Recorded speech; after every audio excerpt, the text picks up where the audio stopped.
നമസ്കാരം. ഗൾഫ് ഫോക്കസിലേക്ക് എല്ലാ പ്രേക്ഷകർക്കും സ്വാഗതം. ഞാൻ പ്രജിൻസി കണ്ണൻ. വിശദമായ റിപ്പോർട്ടുകളിലേക്ക്. കേരളത്തിൽ മാസപ്പിറ കണ്ടു. റമദാൻ വ്രതാരംഭം നാളെ. ഇസ്ലാം മത വിശ്വാസികൾക്ക് ഇനി വ്രതശുദ്ധിയുടെ നാളുകൾ. പൊന്നാനിയിലും കാപ്പാടും വർക്കലയിലും മാസപ്പിറ ദൃശ്യമായതിനാൽ നാളെ റമദാൻ ഒന്നായിരിക്കുമെന്ന് വിവിധ ഖാസിമാർ അറിയിച്ചു. വിശ്വാസികളെ സംബന്ധിച്ചിടത്തോളം ഒരു പുണ്യമാസത്തിലേക്കാണ് പ്രവേശിച്ചിട്ടുള്ളത്. സമസ്തയുടെ അഭിനന്ദരായ ജനറൽ സെക്രട്ടറി ആലിക്കുട്ടി ഉസ്താദും നാളെ മാസപ്പിറവി 1 നിലക്ക് ഉറപ്പിച്ചതായി വിവരം അറിയിച്ചിട്ടുണ്ട്. വിശ്വാസികൾക്ക് ആഹ്ലാദമായി പുണ്യ റംസാൻ പിറന്നു. പ്രപഞ്ചനാഥന്റെ കാരുണ്യം പെയ്തിറങ്ങുന്ന സന്തോഷത്തിന്റെ രാപ്പകലുകളാണ് ഇനിയുള്ള ഓരോ ദിനങ്ങളും.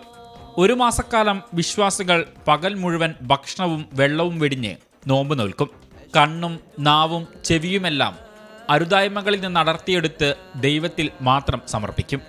ആ മാസത്തിന്റെ പുണ്യം ആവോളം നേടിയെടുക്കാനുള്ള ശ്രമത്തിലാവും ഇനി ഓരോ വിശ്വാസിയും. സംസ്ഥാനത്തെ വിവിധ ഖാസിമാർ റംലാൻ സന്ദേശം നൽകി. സമൂഹത്തിൻ്റെ വികാരവിചാരങ്ങളെ, വേദനകളെ, ആശങ്കകളെ, ഒറ്റപ്പെടലുകളെ ഇതിനൊക്കെ ഈ വ്രതാനുഷ്ഠാനം നാം ഓർമ്മപ്പെടുത്തുന്നുണ്ട്. അപ്പോൾ അതിലൂടെയൊക്കെ തന്നെ നമുക്ക് എല്ലാവരെയും കൂട്ടിപ്പിടിക്കുവാനുള്ള ഒരു വലിയ സന്ദേശവും പരിശുദ്ധ റംസാൻ നമുക്ക് നൽകുന്നുണ്ട്. അപ്പോൾ ആ നന്മകളൊക്കെ ഉൾക്കൊണ്ടുകൊണ്ട് റംസാനെ ധന്യമാക്കുവാൻ എല്ലാവരും തയ്യാറാവുക. ഈ റംസാൻ ചെയ്യേണ്ട ഏറ്റവും പ്രധാനപ്പെട്ട ഇബാദത്ത് ലഹരിക്കെതിരെ ബോധവൽക്കരണം എന്നുള്ളതാണ്. എല്ലാ പള്ളിയിലെയും ഇമാമുമാർ, ഖതീബുമാർ വെള്ളിയാഴ്ച ജുമാനന്തരമുള്ള പ്രഭാഷണങ്ങൾ പ്രധാനമായും ആവർത്തി നൽകേണ്ടത്.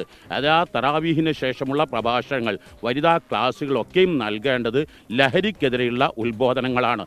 അള്ളാഹു റമളാനിനെ നല്ല രൂപത്തിൽ തന്നെ ചൈതന്യവത്തായ രീതിയിൽ തന്നെ പ്രയോജനപ്പെടുത്തുവാൻ നമുക്ക് തൗഫീഖ് പ്രദാനം ചെയ്യുമാറാവട്ടെ. റമളാനും ഖുർആനും നോമ്പുമെല്ലാം നമുക്ക് ശുപാർശ പറയുന്ന സാഹചര്യം അല്ലാഹു തആല നമുക്ക് ഉണ്ടാക്കി തരുമാറാവട്ടെ. സൽക്കർമ്മങ്ങൾക്ക് മറ്റു മാസങ്ങളെക്കാൾ റംസാനിൽ ഏറെ പുണ്യമുണ്ടെന്നാണ് വിശ്വാസം. അതുകൊണ്ട് ദാനധർമ്മങ്ങൾക്ക് റംസാനിൽ ഏറെ പ്രാധാന്യം നൽകുന്നു. അവസാന 10 ഒറ്റയിട്ട രാവുകൾ ഏറ്റവും പുണ്യകരമായ രാവുകളാണ്. രാത്രിയിലെ തറാവീഹ് നമസ്കാരവും ഇഫ്താർ വിരുന്നുകളിലെ സൗഹൃദ സംഗമങ്ങളുമെല്ലാമായി ഓരോ വിശ്വാസിയും ഇനി പ്രാർത്ഥനയുടെ തിരക്കുകളിലലിയും. 24 കോഴിക്കോട്.